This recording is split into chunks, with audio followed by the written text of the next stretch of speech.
Hallo, mijn naam is Nikki Notenboom. Ik werk als zelfstandig trauma-informed therapeut en heb de Trauma-Informed Academy opgericht en ben daar hoofdtrainer. En trauma is een onderwerp waar we allemaal heel veel over horen. Het zal je ongetwijfeld niet ontgaan zijn. Het is echt een hot topic. Iedereen heeft het erover, iedereen heeft ook wel een mening. Helaas ontbreekt vaak toch een goede onderbouwing. En dat is de reden dat ik in dit korte filmpje ga proberen uit te leggen waarom trauma-informed kennis zo belangrijk is. Als we mensen die vastzitten in het leven, niet weten hoe ze verder kunnen, willen gaan helpen naar een vrijer leven, naar een veiliger leven, een fijner leven. Als je trauma-informed werkt, is gedegen kennis van neurobiologie is de basis. Het is het uitgangspunt van ons werk. En je hoeft niet per se een neurowetenschapper te zijn, maar enige kennis van neurobiologie helpt om te begrijpen waarom mensen doen wat ze doen. En met name ook om te begrijpen vanuit welke neurobiologische staat dat gedrag wordt aangestuurd. En dat dat vooral ook heel autonoom gebeurt. Als we dat helemaal weten, kunnen we ook beter inschatten wat iemand nodig heeft om gedrag te kunnen veranderen. Neurobiologisch onderzoek laat vooral zien hoe het brein anders reageert bij angst en onveiligheid dan bij veiligheid. Beleving, interne beleving. Als iemand zich onveilig voelt, schakelt het lichaam over naar een overlevingsstaat. Dan gaat het brein vooral aan op basisfuncties om te kunnen overleven. Dat is nodig. En andere delen, die belangrijk zijn voor cognitief begrip, emoties reguleren, contact maken met jezelf, met anderen, georganiseerd praten, zelfbewustzijn, die worden of uitgeschakeld, omdat ze ruimte moeten maken voor overleving, of ze veranderen van functie. Dat kunnen we zien in neurobiologie. Dat is ook zo fijn van onze moderne technieken.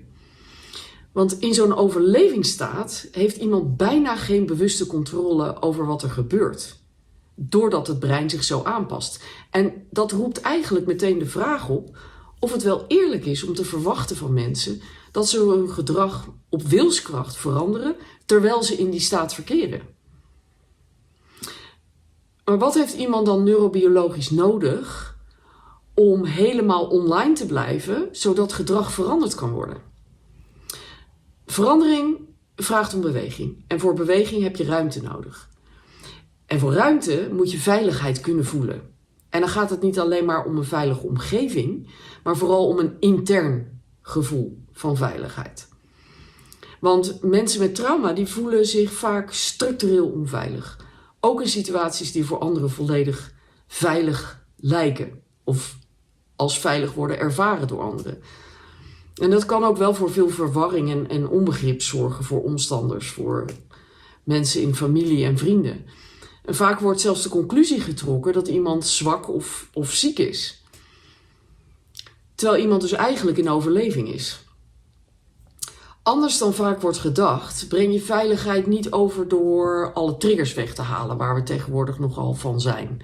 Of iemand onder druk te zetten, om dat gedrag wel met wilskracht aan te pakken.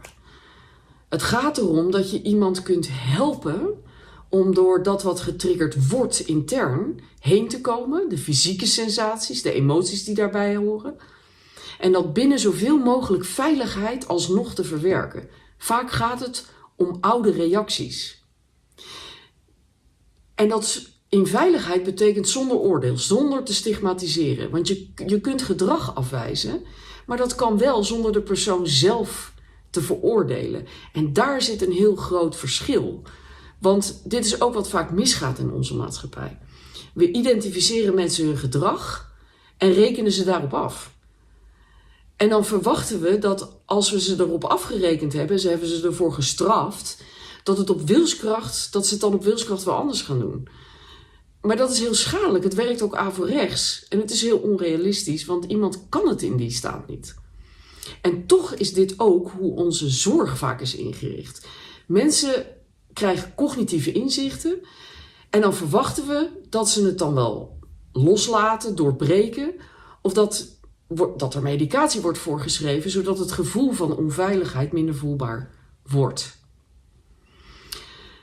Trauma-informed werken laat zien dat het echt anders kan door uit te gaan van neurobiologie. Neurobiologie is de basis. Wat is mogelijk en wat is vooral niet mogelijk? Het voorkomt schade bij individuen en hun omgeving. Het is effectiever. Het vraagt wel om een andere kijk op mensen en op hun gedrag.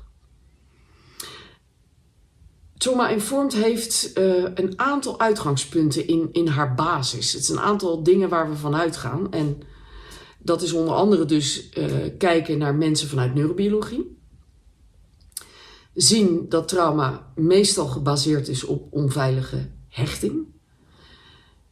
Gedrag kunnen we interpreteren of interpreteren we als reactie op interne beleving. Dat kan veilig of onveilig zijn. Realiseren dat de mens logisch is en een basis niet slecht. Gedrag kan dat zijn. Hè?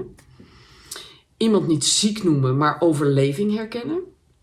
En heel belangrijk is dat we te alle tijden proberen hertraumatisering zoveel mogelijk te voorkomen. Want met duwen is nog nooit iets dichterbij gekomen.